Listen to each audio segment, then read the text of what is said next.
But what we will never actually be encouraged to ask ourselves is, can you afford it? Can you afford it? Do you actually need it?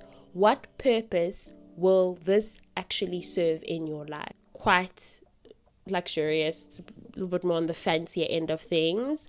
So I'd get my hands and feet, and that was amounting to I'd get my hands and feet done, and that was amounting to 1,000 rands every month. I was partying every chance I got. I took out a cell phone contract, which I could not afford. I had short natural hair, but I was spending hundreds of rands on products to maintain it. Taking proper care of natural hair is an expense I've promised myself I'm never ever going to incur again. Never. I was doing Airbnb stays with friends, eating out, spending money on silly things that I had not budgeted for. That I just had not budgeted for. I could not afford it. Honestly, girls, it is just too much to keep up with. And at the end of the day, behind it all, there is some corporation making big money off of it. And so indulging in all of it or trying to do all of it will have you broke.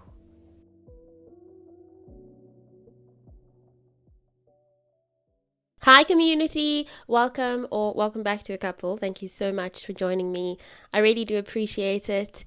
Thank you for the support, everyone. And if you have been sharing the podcast, an even bigger thank you. It's really important for me that whoever comes across this podcast gets something of value from it and grows in some way or another.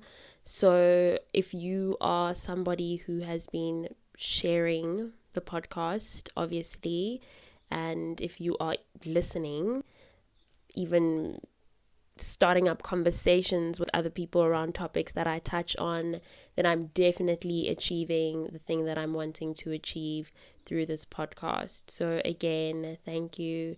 Thank you. So in this week's episode, I really wanted to talk about something that I strongly believe has the world as a whole in a serious and dangerous chokehold.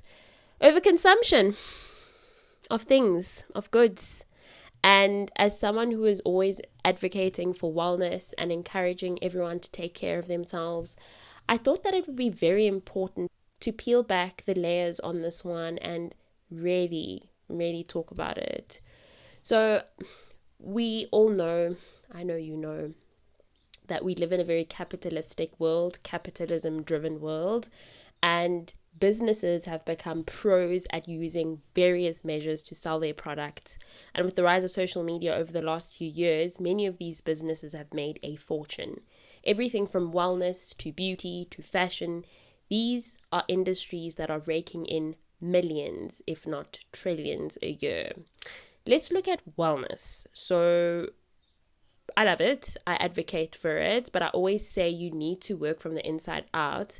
And that is not a process that will happen overnight. And it shouldn't be glamorized or romanticized, because the journey to true wellness, true healing, true growth can take long, especially if the things you're recovering from or working through are severe.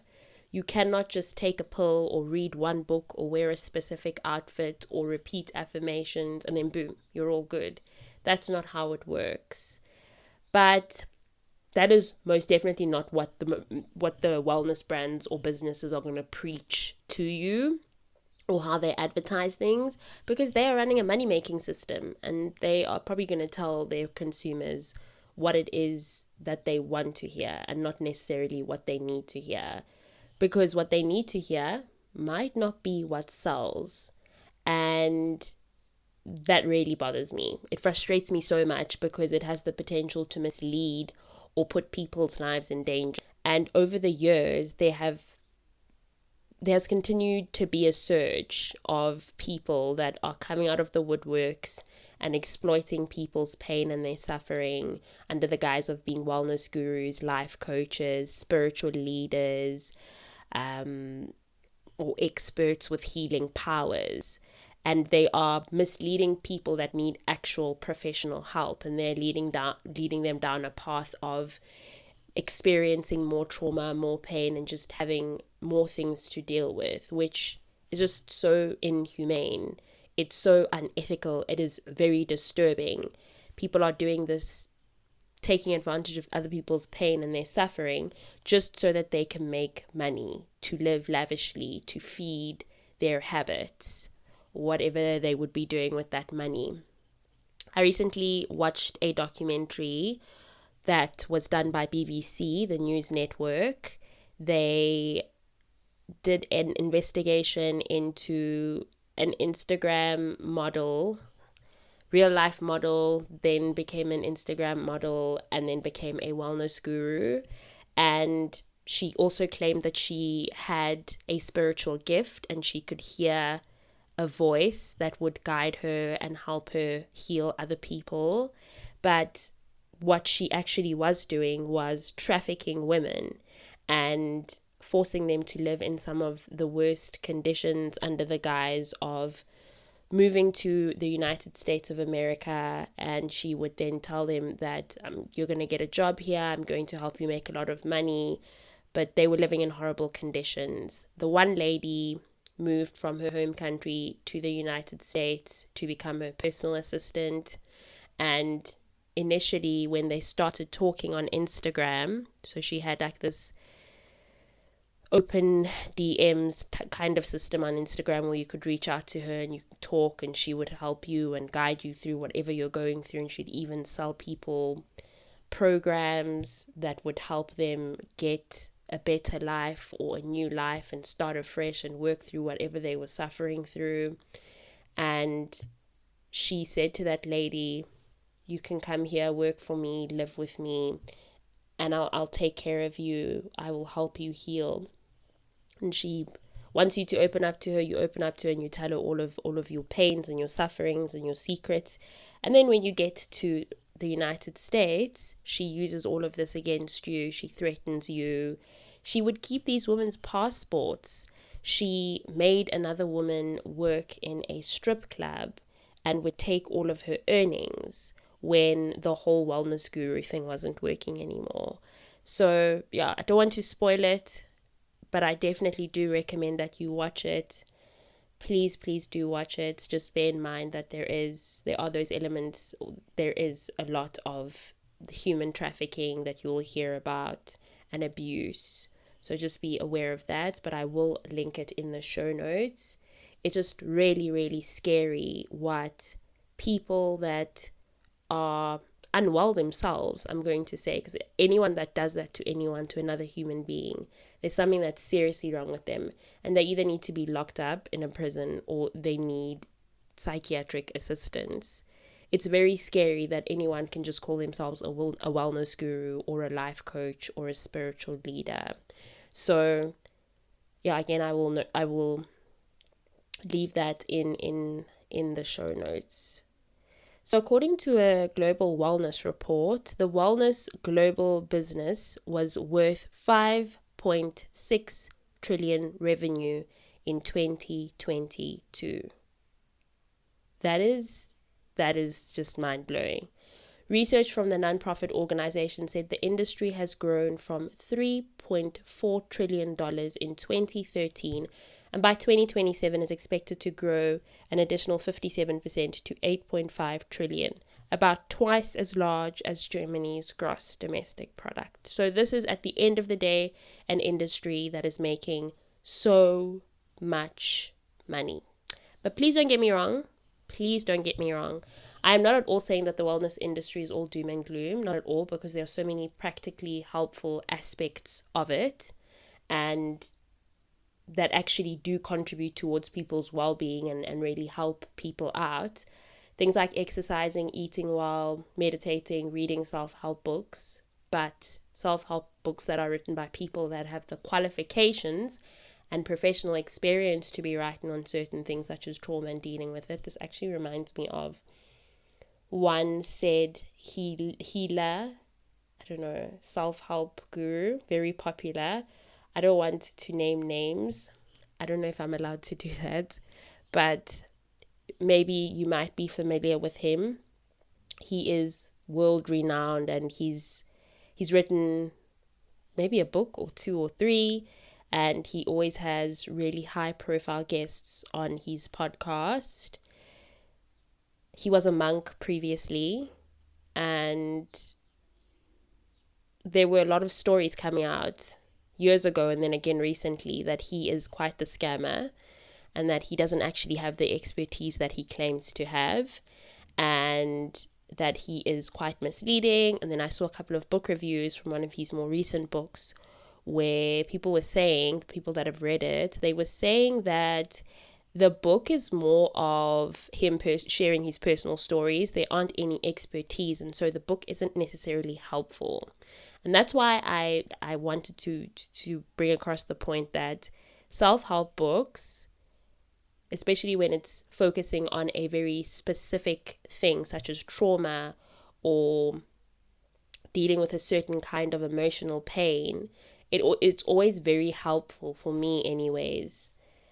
And I just think that it can be very helpful to anyone that's trying to get help through a book, to read something that will explain what you are going through from that more professional perspective of things. So if it is trauma, then a psychologist writing the book will be more helpful because they will be able to properly walk you through what it looks like to be going through trauma or to heal through trauma or the effects of it.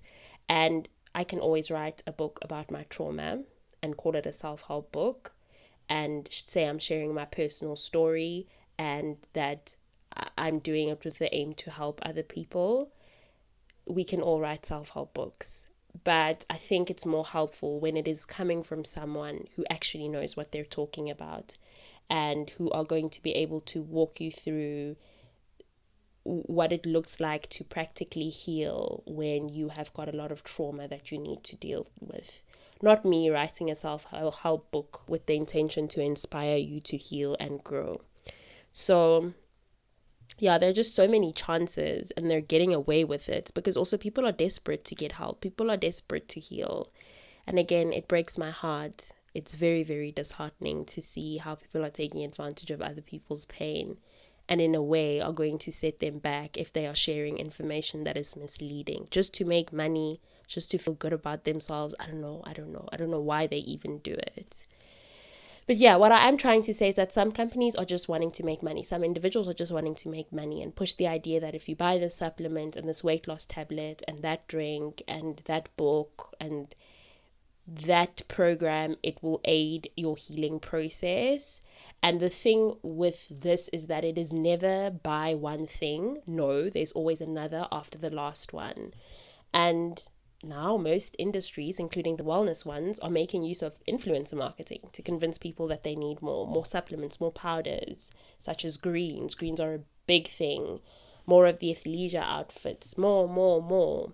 There's this idea that is constantly being pushed by these businesses that the more that you have, the better you will look and the better you will feel.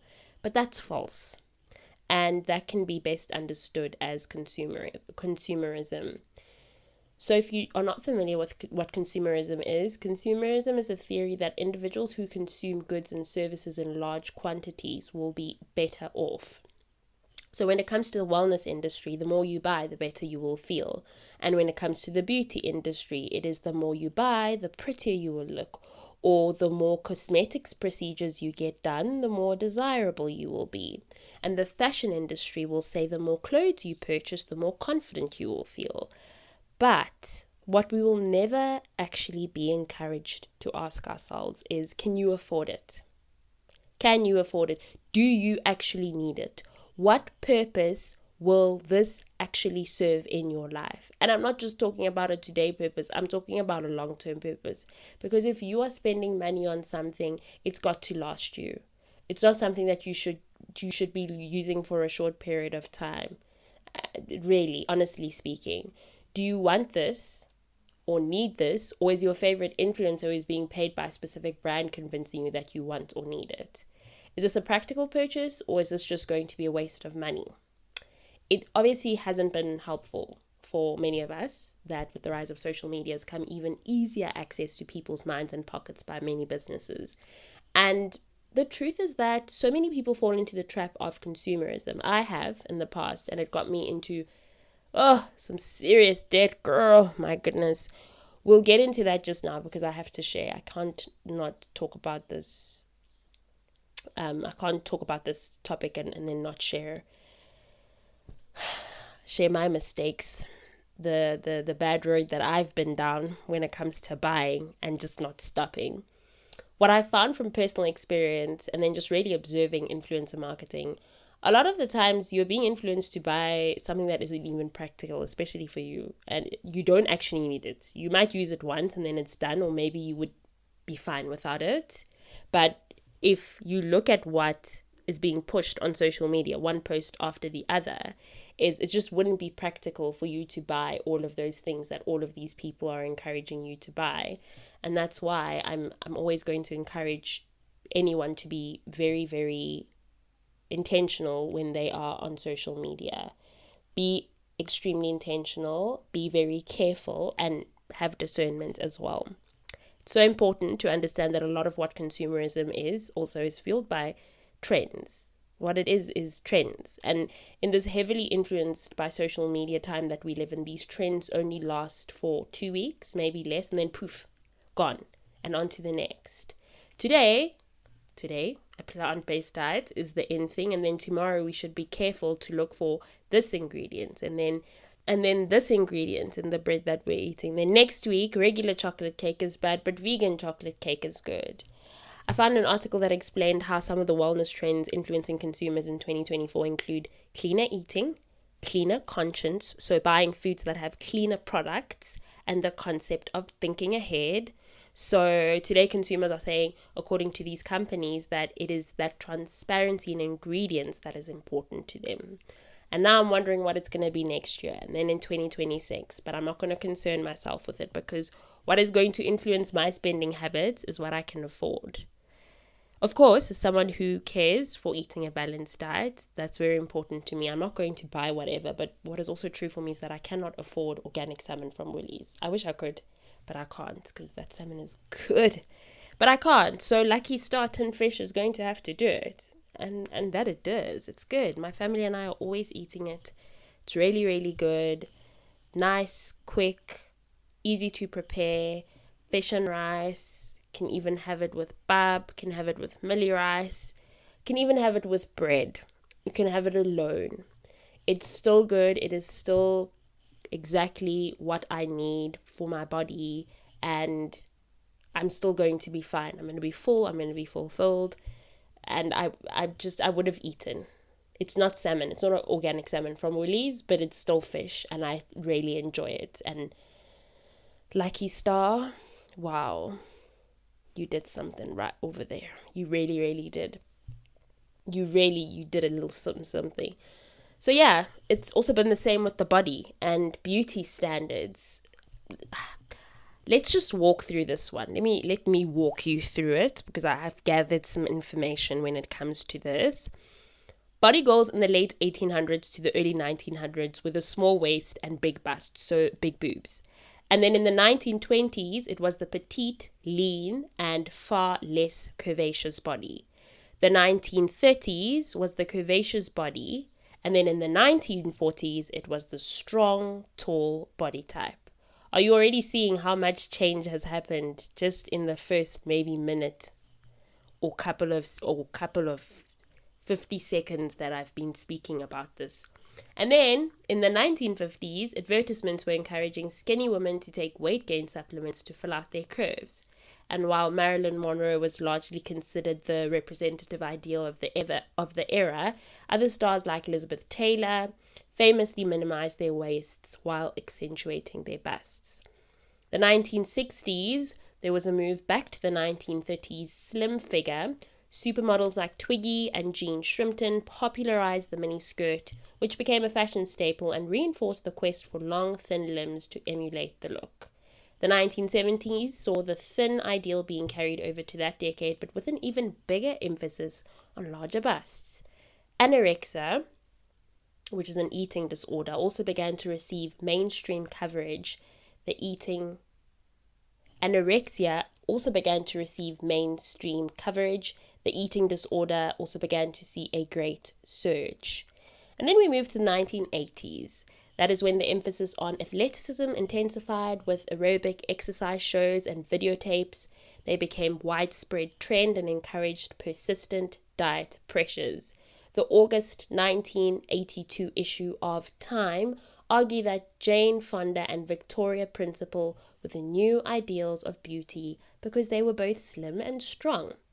And then the 1990s came around, the high fashion era, when the fashion brands and designers were showcasing their pieces using models. This was the era of protruding bones and hollow cheekbones, otherwise termed the heroin chic waif look, represented by Kate Moss, and the Baywatch look, which was the thin with exaggeratedly large breasts embodied by Pamela Anderson, which dominated mainstream media. Anorexia was associated with the highest rate of mortality among all mental disorders during this decade. Then we move into the 2000s. This became the strong and sexy era. Supermodels like Giselle Bundchen reintroduced the athletic aesthetic of the 80s, ending the heroin chic era of the high fashion and ushering in an era of six-pack abs. The rise of stars like Britney Spears, who also popularized low-rise jeans and baby tees, reinforced the quest for flat abs and a toned appearance. Eating disorder-related hospitalization increased by 18% from the years 1999 to the year 2000, from the years 1999 to 2000, and then from 2005 to 2006. And then lastly, the 2010s, the era of the big booty. As stars like Beyonce and Nicki Minaj rose to popularity, the obsession with voluptuous backsides took off. The rise of the Kardashian family and the advent of image-based social media platforms like Instagram, launched in 2010, many have shifted the focus further away from historically white dominant beauty standards. Some people and much social commentary have also attributed the rise of specific plastic surgeries like the Brazilian butt lift to the popularity of the Kardashian aesthetic. Between the years 2000 and 2018, such procedures increased by 256%. And so a big takeaway from this should be to understand that there is no actual ideal body type, and that the standards are always shifting and created with the interests of industries in mind. There's going to constantly be a shift, and if you are going to want to indulge in all of it, it's going to drive you crazy and break your bank. So when I was in high school, actually, I had a classmate who, when I was in high school, thinking back now, I had a classmate who would always tease me about my lips. They were too big, because at the time, big lips weren't the in thing, and now there are some of these brands that are selling lip plumpers. Women that don't naturally have big lips are getting lip fillers, which goes to show that it will never ever end, and it's never ever going to be enough. And if you try and keep up, like I said, and not learn to be content with what you have been blessed with, you are going to burn yourself out and maybe even make yourself sick trying to keep up, and again broke. And whilst you are trying to keep up, these companies are making a fortune off of you. They are going crazy with the sales. I used to be so insecure about having a petite frame, especially when the big booties became the in thing. The big booty, small waist look, and how many women I was seeing on my social media feed looking like that was probably making things worse, and my insecurities just worsened. Instagram became the one place where you were guaranteed to see influencers and celebrities either documenting their journey to getting their new body or otherwise wearing body-hugging outfits to accentuate their existing voluptuous features for those whose natural body already looked like that. And listen, girls that have small waists, big bums, and it's natural, they look so good. That I think that's a body type. All body types are always going to look good in my eyes, but just for the purpose of what I'm talking about right now, that is a very, very good look. And it took me some time to understand that my body also looks good, even if it's not what's trending at the moment, or even if it doesn't look like small waist, big bum, right? And I needed to see that for myself, and I needed to accept myself and love myself as I am, because I was definitely going to drive myself crazy, just constantly daydreaming and wondering what I would look like if I had a small waist, flat tummy, big bums. So yeah, I was really envious of them, and I wanted to look like them. And I even at some point or another said, I'm quite embarrassed right now, but okay, not embarrassed, but it's kind of, I don't want that anymore. So it's just like, oh, why was I even thinking like that? But I wanted to get a BBL, and I would always say that when I could afford it, I would do it. But what was not crossing my mind even a little bit was that this was another standard and trend created by a specific industry and would eventually come to pass. Something else that I wasn't thinking about was how dangerous the procedure is and how much it is absolutely not worth it to go under the knife, to alter my body, to fit into a trend that would eventually reach its expiry date. I watched a documentary on YouTube where there was some women who had botched BBLs, and then there were some families of some women who had died having gone under the knife of these fly-by-night doctors, and some of these doctors who were not necessarily fly-by-nights, they were actually registered surgeons and they went to medical school, but they were performing 5 BBLs in a day.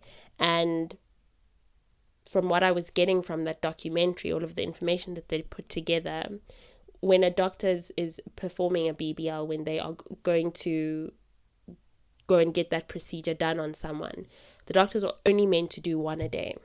But because of this has become a money-making scheme for them, and they don't necessarily care for the people that are going under the knife, they are doing 1, 2, 3, 4, 5. Some are going up to 6 a day.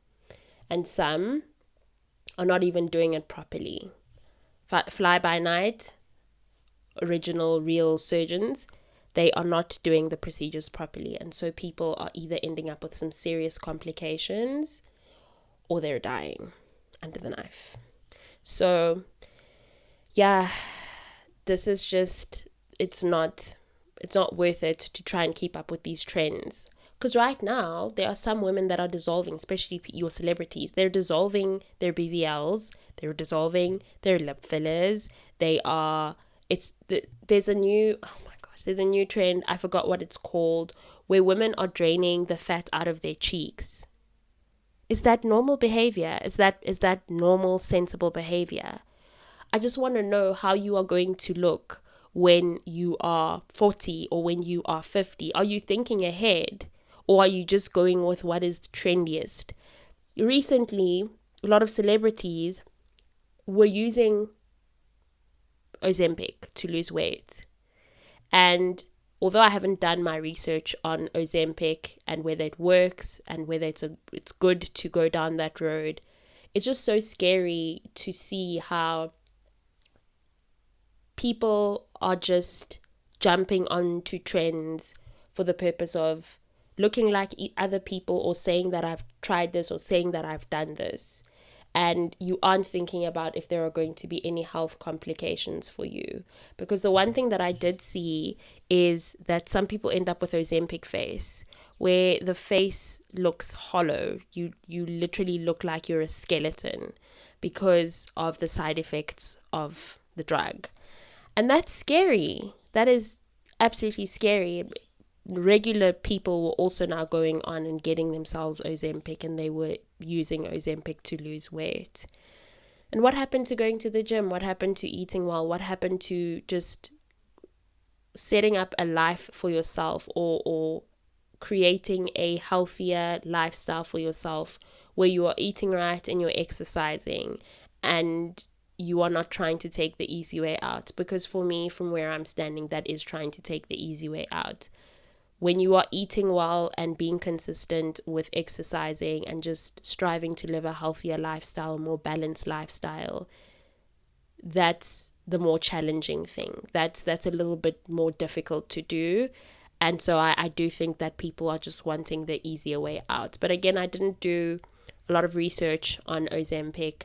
I do know, though, that it was a big trend, and now it seems to have kind of died down. I do see a video here and there on TikTok where people will talk about a regular person, not even a big influencer, just a regular person talking about how Ozempic has worked for them and so forth. But it seems like the hype has died down. And that's the sad thing about a trend, is that the hype dies down and then it's going to be on to the next. It's the same with makeup. There used to be a time when the in thing was heavy makeup and thick brows, and now we're in the light makeup and thin brows era. And don't get me started about the wild trends on TikTok with the latte makeup, and then there's this, and then there's that, and then there's this.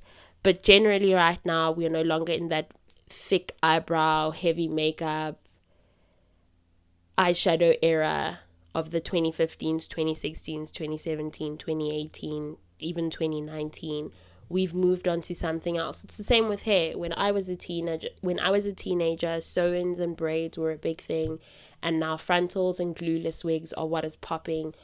Honestly, girls, it is just too much to keep up with, and at the end of the day, behind it all, there is some corporation making big money off of it.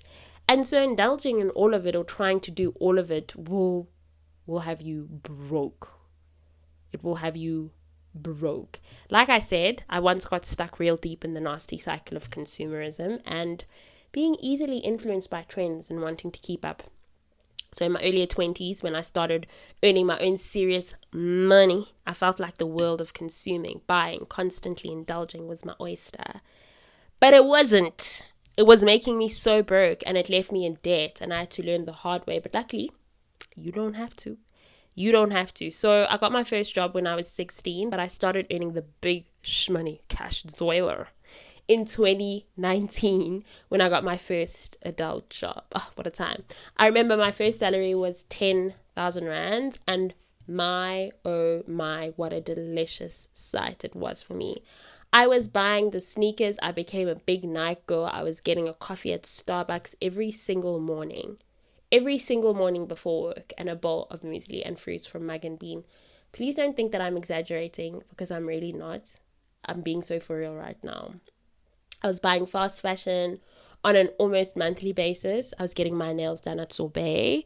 So if you are not based in South Africa, you don't live in South Africa, you don't come from South Africa, you might not know what Sorbet is. It is a nail bar and quite luxurious. It's a little bit more on the fancier end of things. So I'd get my hands and feet, and that was amounting to I'd get my hands and feet done, and that was amounting to 1,000 Rands every month.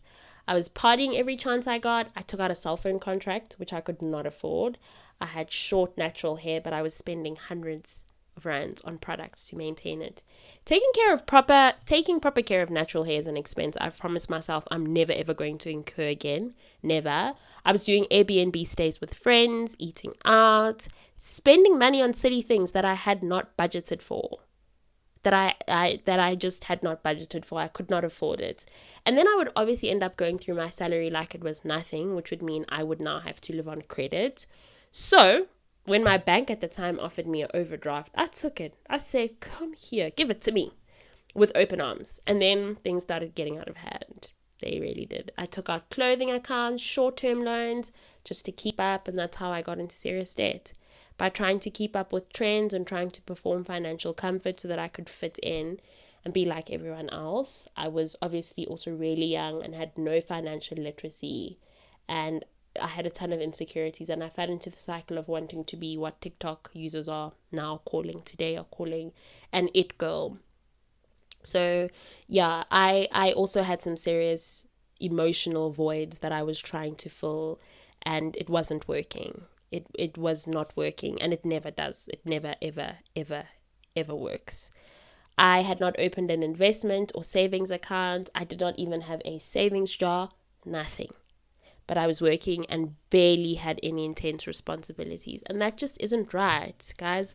Nor is it sustainable. You can't be working and not saving anything, especially if you are in a situation like mine and you still live at home. You shouldn't be recklessly spending your salary and not being able to do anything constructive with it. That's why having your priorities straight is so important, and making sure that you're drawing up a budget every single month. Most importantly, if you are someone that uses social media a lot, you have got to be strict about what you are consuming. I watched a few social commentary videos on YouTube that did deep dives into social media influencers and their patterns of overconsumption. And every single commentator or creator of each video highlighted how it is perfectly fine to watch some of these influencers' content for entertainment purposes, which I do here and there. I do. Obviously, I've cut down significantly. I used to be someone who was online all the time, YouTube, Instagram, TikTok. I've cut back, but now I do watch influencers. I watch some influencers' content for entertainment purposes. Really cool. Love how some of them edit their videos. I'm just always so interested to see how they are spending their time when they are on a trip, or how they are running their businesses, because some have businesses that they are running. That's really, it's entertaining. But once you start feeling bad about not having all of the clothes, shoes, food, furniture, perfumes, and money that they have, you need to remove yourself. Switch it off if it is a YouTube video. Scroll up if you are on TikTok or Instagram. On TikTok, you have the option to just like, there's a option you can click on that says not interested. You don't want to see. They won't show you a video like that again. The algorithm won't push that kind of content onto your For You page. On Instagram, from what I can remember, I think you can also either just mute, block, whatever works for you. I don't have the platform anymore, and I'm very much happy that I don't. I'm happy with just having a TikTok account for the podcast, and that is it. Living offline has been one of the best things that has come out of 2024 for me. I'm enjoying it. I'm so much more in touch with myself. I'm in touch with my life, and I love my life more. And I don't feel like I need to work hard to get out of this place that I don't like being in. I've learned to accept my life whilst I'm working towards the more that I'm looking to achieve to have in this life. So yeah, we've just got to be extra careful. So the moment you start feeling like there's something wrong with you for not being able to afford what an influencer whose content you enjoy has, or is advising you to try, that is an indication that you're getting sucked in too deep. Just like when I was living a high life that I could not afford, I was obviously indulging in ways that I was obviously indulging in the ways that I was because of a number of factors, which included my financial illiteracy, the emotional void I was trying to fill. And I would feel happy after shopping or consuming alcohol, partying, or buying that morning coffee and muesli, but it would die down so quickly. And that's why I had to keep going to feel those 2 seconds of bliss or peace or fulfillment. Also, growing up, there were some times in my life or in my home that were really hard, and I realize now that what I was doing was trying to play catch up, but that was not necessary. That wasn't necessary because I was no longer in that place, right? I no longer needed to feel insecure in that way because I had clothes to wear and I had food to eat, and I was good. I was fine. I was covered. When you work and you're earning enough money to take care of yourself, you don't have to worry about things like clothes and food. You know that you can take care of yourself. But also, the thing is, it's actually something that the hosts of the podcast To My Sisters were talking about, that going through times in your life when you were without, poverty, moments when you maybe didn't have food to eat, or the electricity was out for a few days or for a week, those kinds of things will do a number on you. And so you really need to go and get help for that. And it's something that we are not talking about enough. I don't think we talk about it enough in society, how much a lack of, for a long period in your life or a short period in your life, can create financial turmoil or financial issues in your adult years. So yeah, I would recommend talking to someone who works in the finance field, financial advisor, a banker, obviously based on your affordability and access to whichever resources. Even reading books, there are so many books that help with financial literacy and understanding and getting to the core or root of things, that will help you work through whatever it is that is a blockage between you and getting onto the other side of that thing, and succeeding on the other side of that thing. So yeah, it is a trauma response, I want to say, when you are trying to fill your unhappiness or your discontentment or that lack, that emotional void with things, it's just never ever going to work. And so, yeah, I just can see that now that I look back. So yeah, the insecurities that I had were feeding into me seeing something on social media and wanting to buy it. So my chronic social media consumption was not helping my situation at all.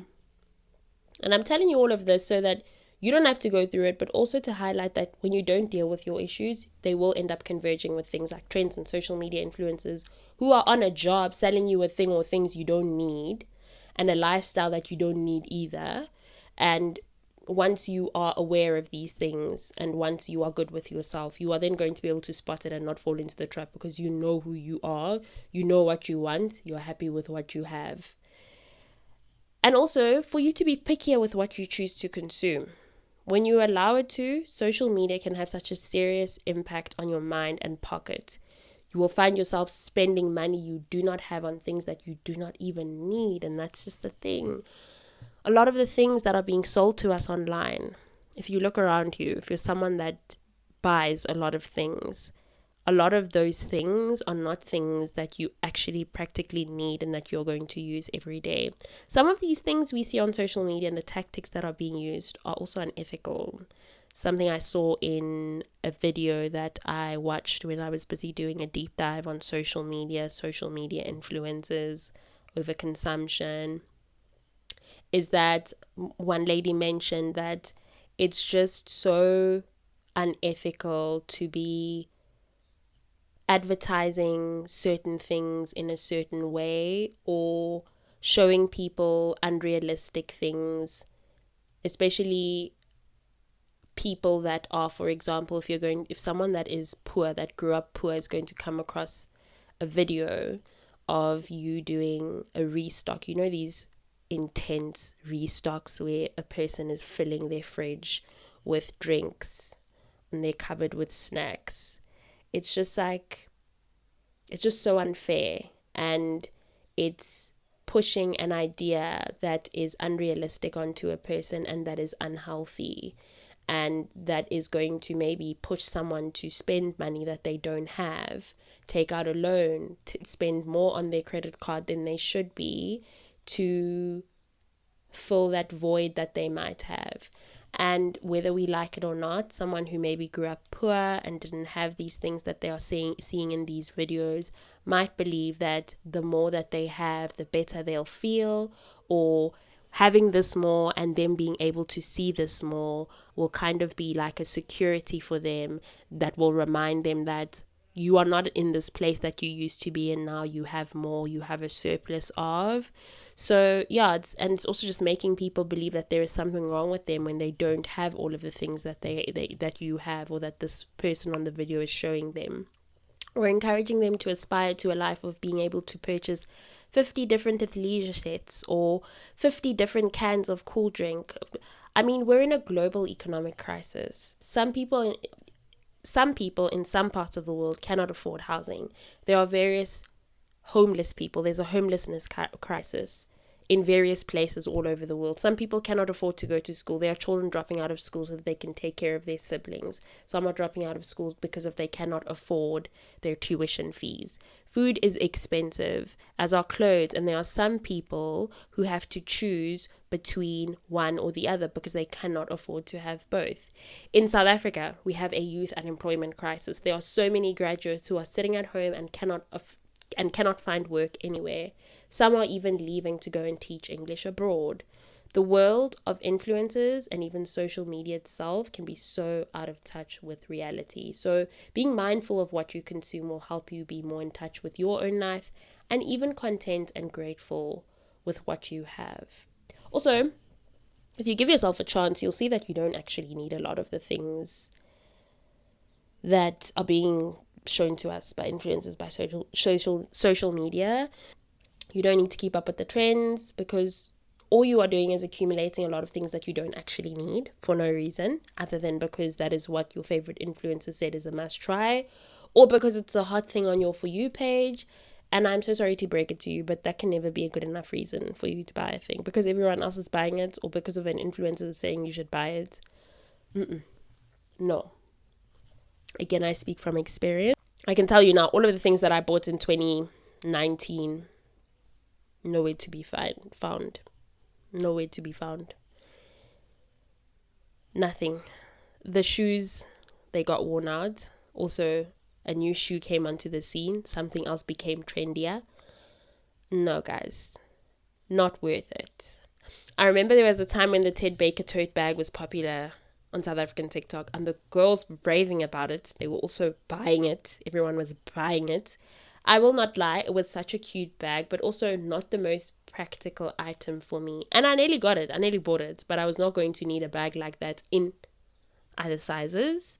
That specific Ted Baker bag comes in 2 sizes. For me, when I leave the house, I need a cute regular sized bag, not anything bigger or smaller. I have other bags that I hardly use because they are not always practical to use. So I have bigger bags, and I'm not someone who is going to on a regular carry a bigger bag unless I am maybe going to be on a long commute and I want to have a reading book in there and maybe a couple of other things. Then I will carry a bigger bag. But otherwise, I'm somebody that carries small bags. Not too small, but I don't want anything that's going to be big either. So it must just be a good size. And yeah, I've got bags that I don't use. So now why would I want to or even need to buy another bag that is just going to hardly ever be used? What then was the point of spending all of that money? I'm also at a point in my adulthood where if it is not practical when it comes to money, I will not be doing it. I'm thinking about saving, investing, and the options to do that. I'm 28 today, but I won't be the same age in 30 to 40 years. So I need to think about retirement, about what I would like that to look like for me, specifically financially. And being young really does give us the opportunity to prepare for the future as much as possible. And we should all use that to our advantage. I'm not saying don't treat yourself. Girl, I love to treat myself. I also really like nice things, but we need to practice self-control. And we need to behave in a responsible manner. Because while you might love those Adidas Sambas or those Nikes or those New Balance sneakers, you shouldn't be going broke buying them. You shouldn't be skipping paying a bill or taking out a loan to buy them. It is irresponsible and unnecessary. Rather save over a number of months, and if you can't afford a thing, then you just can't, and that is also okay. Social media and these influencers and these trends are really good at making a potential consumer pool feel like they need a specific thing. But remember, this all goes back to what I mentioned earlier. This is being driven by a certain business that is raking in a lot of money. So if you don't actually need it, please don't buy it. Don't go broke trying to live a lifestyle that you don't need. I saw a video on TikTok where someone was saying that the very lifestyle that a lot of the social media influencers are living is also unsustainable and unrealistic for the regular citizen working a regular 9 to 5. For some, they end up not being able to keep up with it themselves. They go broke trying to portray wealth. And I've seen a couple of influencers losing their home, belongings, and even this image that they were portraying because they ran out of money. There's this big influencer family that were really big between 2015 and about 2019, and they had 3 children. They have 3 young children. They aren't together anymore, but they were just like living this very lavish lifestyle. They had built this very big house on the hills in Hollywood, something like that, and they had bought all these cars, and then I want to say out of nowhere they just kind of lost all of these things. They had to move out of this home. They had built that home on the hills, and then when people were going in to go and I think potentially buy it or view it, then it was found that they hadn't been paying for their water and electricity, and it was just like a whole thing. And it seemed like they were leasing all of those cars as well. It was just a whole thing. So they were portraying an image, and then everything eventually fell apart. And for what? And the sad thing about this is, for a lot of these social media influencers, they don't really have anything to fall back on. So when that is done, they're also just too ashamed, which is something else that I actually saw on a video recently, one of these commentary videos that I was watching, where this guy's like, he's not going to go work in a grocery store. He won't go be a petrol attendant. He won't do any of those things because all he knows to all he knows to do is to be a social media influencer. And I was like, but that time is now past. So are you now going to go hungry? Is your family going to go hungry because you have lost this fame? You have lost this clout? Yeah. So girls, I highly recommend you knowing yourself, knowing what you like and need, and making sure that you are not easily influenced. And make sure that you are not consuming with the aim to fill a void or to get that high of the instant gratification. So how about this? You figure yourself out, figure out what you like so that you aren't wasting money, washing money down the drain that you could be putting in a savings account or using for something that you actually do need. Use social media mindfully and with intention. So unfollow creators who do not align with your values, morals, and even ethics. If the lifestyle that they're encouraging or subscribe to makes you feel pressured or makes you feel bad about your life, unfollow and mute their content or block them if you feel the need. When I said figure yourself out, I meant things like your style, the kinds of color palettes you like, for the interior design of your home or your bedroom or your living environment, so that you don't end up falling into the trap of buying clothes, shoes, bags, and even household items that you won't want to keep over the next few years or that you don't actually even like. I saw in a video that I was watching, one lady said, delete the online clothing store apps and download it only when you are going to actually order something that you actually want. And that's what I have done, and it really helps. You're not going to end up falling into the trap of spending money unnecessarily. It really helps. Be grateful for your life. That's a really important thing. For the things that you have, and appreciate it. And if you are someone that is working towards creating a more comfortable life for yourself, material wise and financially, good for you. Keep going, but don't forget about the fact that your existing needs are being met, because even that is very quickly becoming a luxury, especially with this global economic crisis. Realistically speaking, the regular working class person cannot keep up with all of these endless trends. You will drive yourself crazy trying to. And we cannot forget that at the core of these trends is also specific company or industry that's making money. So if you go with everything trying to keep up with all of the trends, you are going to go broke. Or it is going to chip away at your self-esteem and self-confidence. You're going to end up overlooking your own blessings whilst embarking in this endless pursuit, this endless rat race of consuming. And a lot of the things you would be consuming would have no actual real positive returns or benefits in your life. So yeah, just be more mindful, just be on social media more mindfully and be more intentional. And if you cannot afford to do certain things, that's perfectly fine. I want to say, when I'm re-upping on nail glue, because I use press-ons, I will spend, maybe if I want 2 or 3 boxes of nails, I'll spend like 250 rands with the glue included. I buy the smudge brand from Clicks, the nails, the press-on nails, and the glue, and then yeah, that's done. I'm not someone that gets my lashes done, and I never will. I am not a fan of my eyes being fidgeted with, and also after doing enough research about the dangers of putting individual lashes on the eyes, in the eyes, whatever, however you might want to put it, I'm not ever going to do that. That's why there's mascara, and that's why there are strip lashes. And I don't ever put strip lashes on. So that one time when I'm looking to zhuzh up my face, when I'm doing a full face of makeup, then I will. I do have strip lashes, I do have lash glue, but it's not a regular thing that I put on strip lashes. And I also paint my own toes. So my feet in summer, I always make sure to have 2 or 3 colors.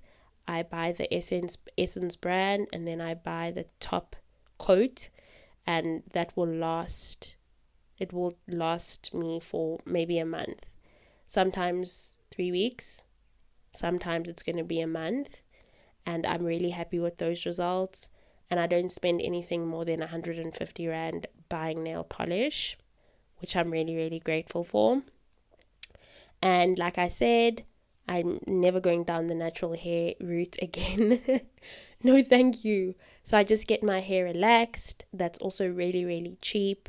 It's 200 rands, and I do that every 2 months because I don't want to damage my hair. Relaxer is already not the best option, but I do use it.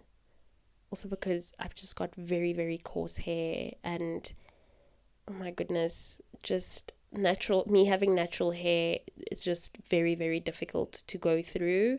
So yeah, I've got extremely coarse hair.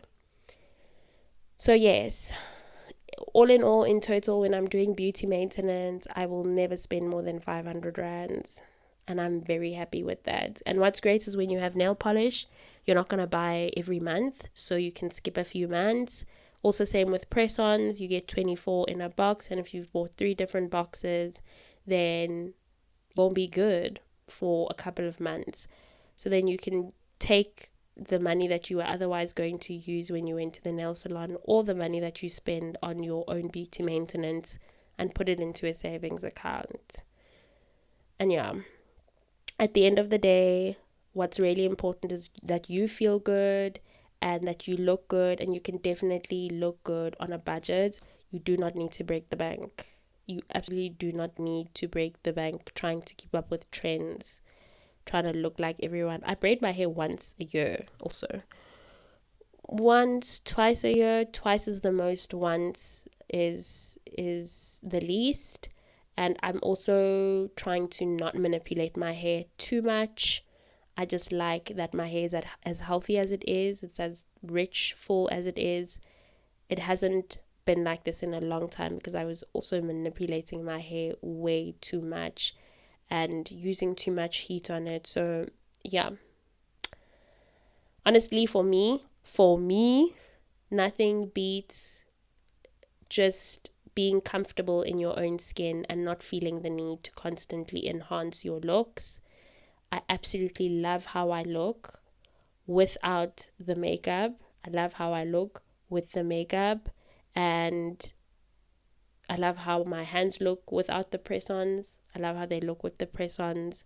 So yeah, but really nothing beats feeling comfortable in your own skin and enjoying the natural you without constantly feeling like there's something missing if you don't have lashes in, or if you haven't gotten your brows laminated, or if you haven't gotten your nails done, or if you haven't gotten your hair done.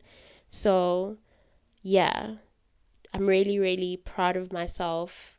I'm very grateful that I went from leaning on material and leaning on things to make me feel better, to obviously, we all know, if you're new here, then I'll just say again for the 1000th time, never gonna get tired of saying it. I lean on God, and I see myself as just as beautiful without anything on as I do with anything on.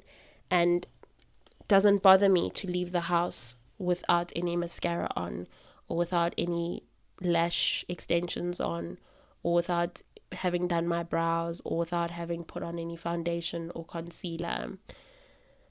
If I don't have braids in, I feel just as beautiful. I know I'm just as beautiful.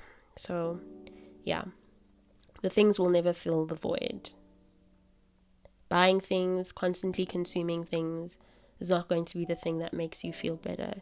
Dealing with whatever is at the root of that is what will make you feel better, and it will help you overcome the need to constantly be a part of trends and to buy things and to enhance your looks all the time.